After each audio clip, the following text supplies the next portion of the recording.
Hello everyone. Today we're going to talk about a beginner's guide to hassle-free investing.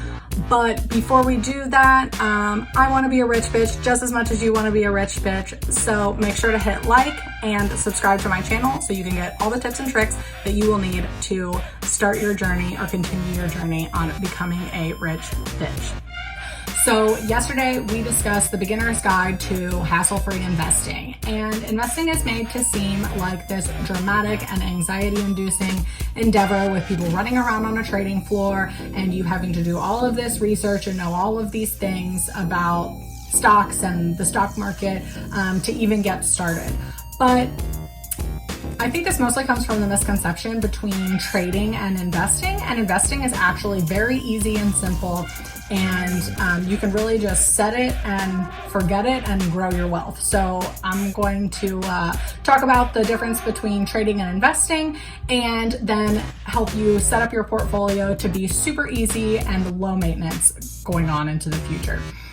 So trading versus investing. So trading is the frequent buying and selling of stocks to try and beat the return on the market. So it requires a lot of research on what companies you should be buying and what market sector they're in and how everything is performing.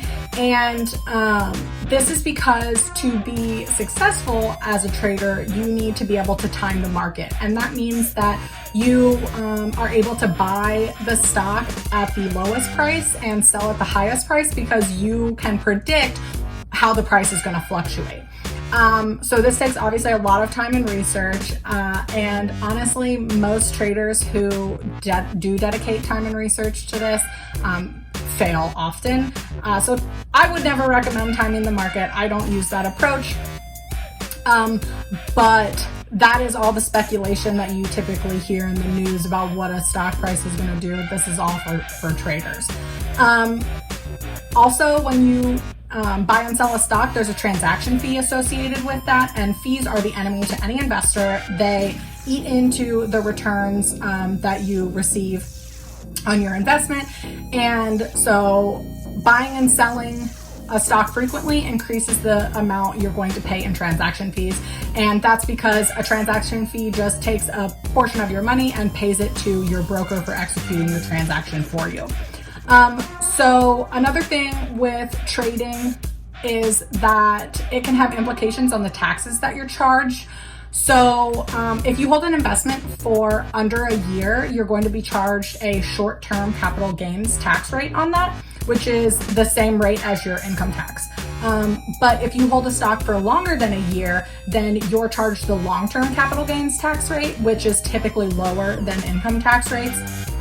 So that can have, a large effect on the amount that you're paying out from your returns. And depending on what tax rate you end up paying based on how long you hold your stocks, that could have a significant effect on the return you end up receiving at the end of the day after you pay all the fees. So trading is that frequent buying and selling, having to know everything about the market and making a lot of decisions all the time. Investing, on the other hand, is trying to build wealth over a very long period of time by receiving the same return as the market instead of trying to beat it like trading. And you buy and hold these investments for very long periods.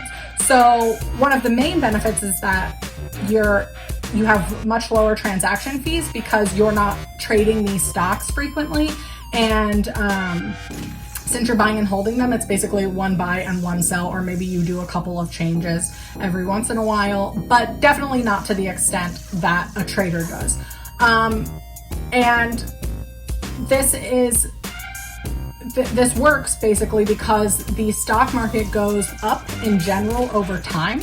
So you don't have to try to beat the market in order to still build a lot of wealth. So investing is kind of like a set it and forget it strategy where you're just trying to get the same return as the market. It doesn't really matter what's happening at that moment because you're waiting years or sometimes decades to pull your money out. So you can just kind of hang out and let those fluctuations occur as they do. Okay, so now that you know that investing is actually a very low stress and low maintenance approach that you can take, how do you build a portfolio that will actually set you up to do this?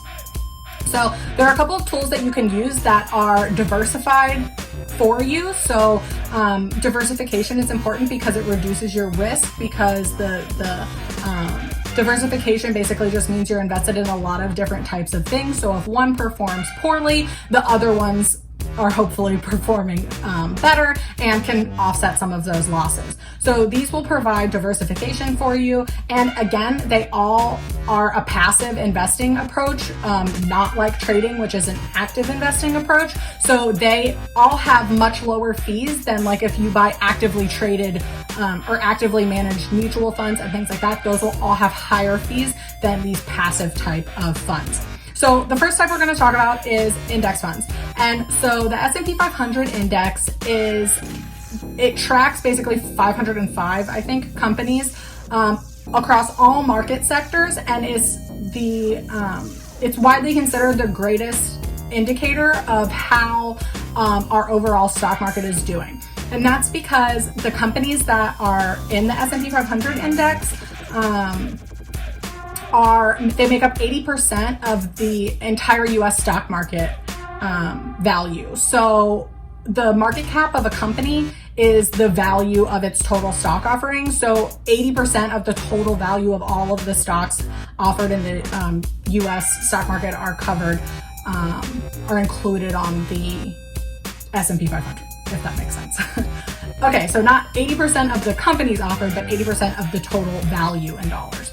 So since the S&P 500 index spans all market sectors and covers the vast majority of the value of the stock market, it's considered the best indicator of how the US stock market is performing. So you can buy an index fund that tracks the S&P 500, and that provides you diversification because it covers all market sectors. And an index fund basically just tracks an underlying basket of investments. So it'll have a lot of different stocks in there. And again, the passive approach that this takes, the fund managers for index funds, they just pick all the stocks to track the S&P 500, and then they set it up. Whereas in like an actively managed mutual fund that's trying to beat the market, they're consistently trading stocks to try to make higher returns than the market. Since they have to do all that extra research and stuff that we talked about before, those have much higher fees than index funds or any other passively managed fund. Okay, so index funds are one thing you can use to build your portfolio and provide diversification and low fees. ETFs are another thing that you can use. So these are exchange traded funds. The main difference between ETFs and index funds is that ETFs can be traded at any time throughout the day, while index funds are mutual funds and can only be bought or sold at the beginning or end of the trading day.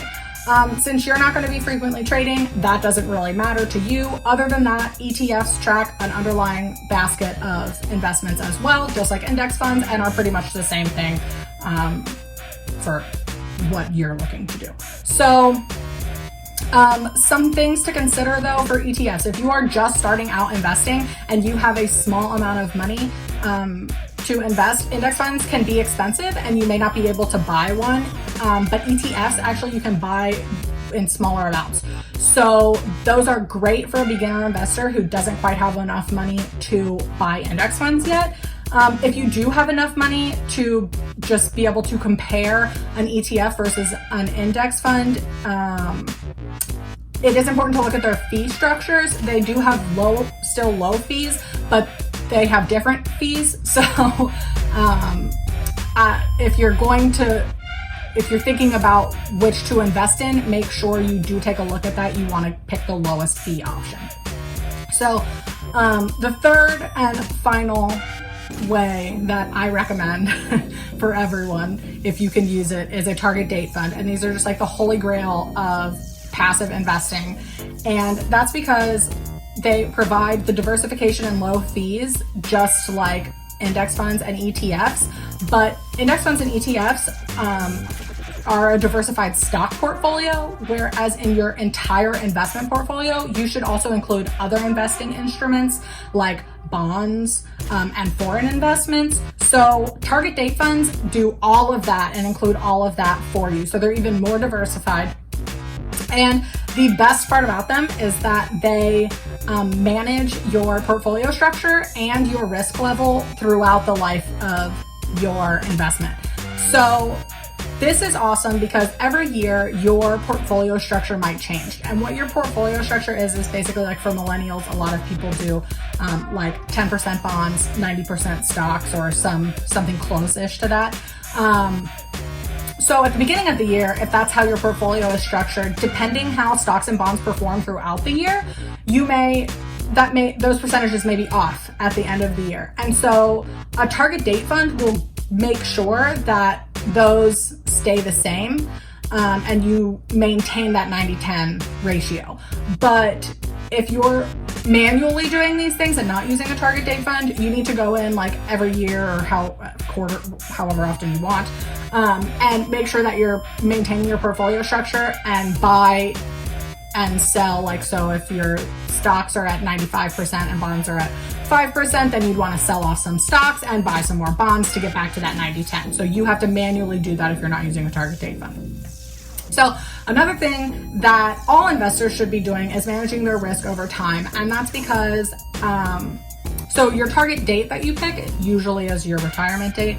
But it's basically saying, this is when I want to start using the passive income that these investments provide to me every year. So the closer you get to that target date, usually retirement, the less risk you want to have, because if you have a big loss in your investments at that time, you don't have a lot of time to recover that before you want to have the highest investments possible to get the most passive income possible and start using that to actually fund your life.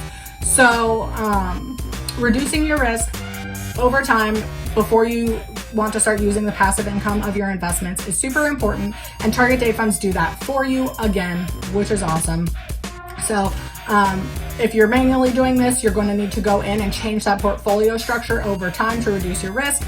Target date funds have this all built in, and they will just make sure you're maintaining the structure for as long as that structure works for you, and then they'll reduce your risk and then continue maintaining that new structure again, all without you doing anything. So target date funds are the set it and forget it investment for anyone. I use them. They're offered in a lot of like retirement accounts because the target date again is usually retirement. So if you have a retirement account, these are awesome and super low fee. Just go in and pick your retirement date, and then they're going to manage everything else for you.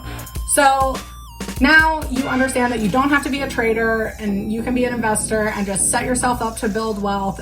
Super easy and low maintenance. And I hope this helped you understand some tools that you can use to do that and demystify and make investing give you a little bit less anxiety. So I hope this helped, and thanks so much for listening, and I will see you next week. Don't forget to like and subscribe below so you can get the best tips and tricks for how to become a rich bitch every Saturday.